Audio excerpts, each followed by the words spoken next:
Of course, it was a discussion destined to have no conclusion, but it reflected the real thoughts and genuine confusion of the soldiers fighting on the front lines. In the end, the soldiers could only speculate that someone must profit from war for it to be waged. Who profits? Perhaps the emperor, perhaps the generals. Because these are the people who can immortalize themselves through war. They sign an order to send soldiers to the front lines, and then sign another to let them return to civilian life, to restore calm days, to let mechanics be mechanics, shoemakers be shoemakers.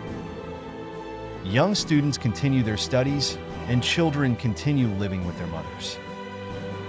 This dialogue and section represent the novelistic eye of the entire novel, embodying its central theme, doubt about war. Yet, despite the doubts, the war must go on. Destruction.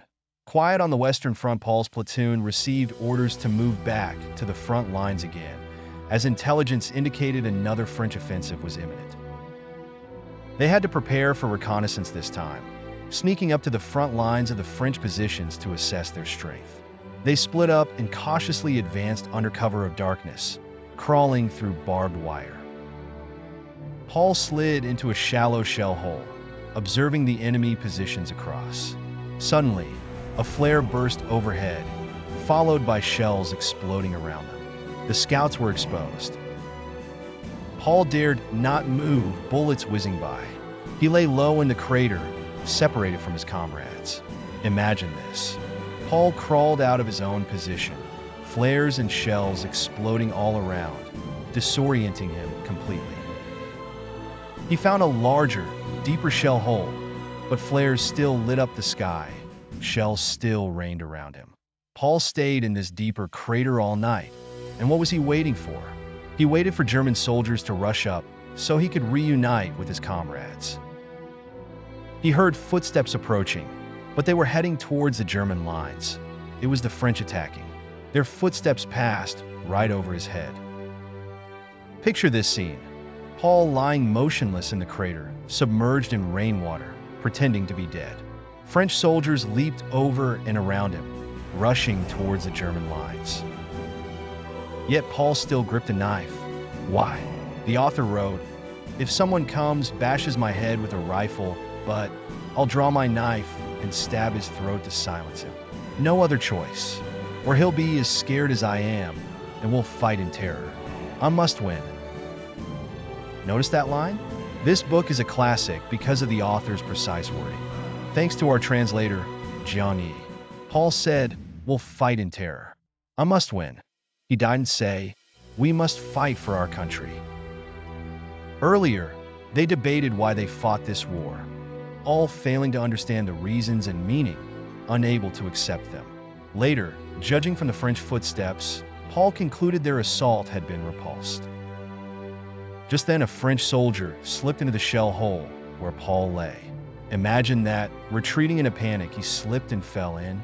The soldier fell right on top of Paul. Paul's reaction was, "I didn't think. I didn't decide. I stabbed wildly at him." He trembled and fell silently, motionless.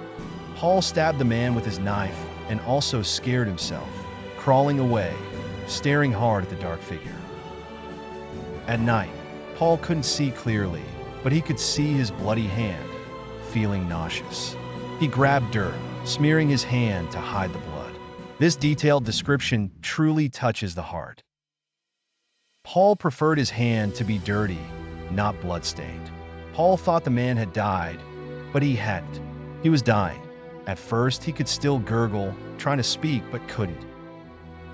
Later, there were only occasional groans. Paul was terrified, afraid the man would yell and expose him. He wanted to run over, stuff mud in his mouth, or stab him again, but he couldn't move. He saw the French soldier, besides groaning and gurgling, unable to do anything. Sometimes, the soldier's head lifted, then hung weakly.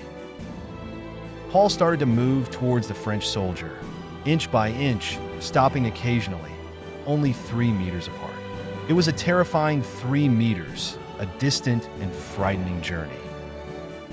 The French soldier opened his eyes, and the two began to stare at each other. The author wrote. He was motionless, very quiet, no more groaning, no more panting, but his eyes were screaming and roaring.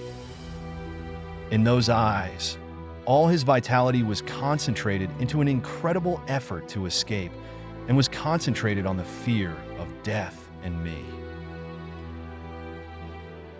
Paul's humanity was suddenly stirred by the eyes, the gaze of the dying man. He crawled over to the French soldier, intending to bandage him. The soldier, fearing Paul was coming to kill him, saw Paul still holding the knife. Paul urged him to calm down, addressing him as comrade.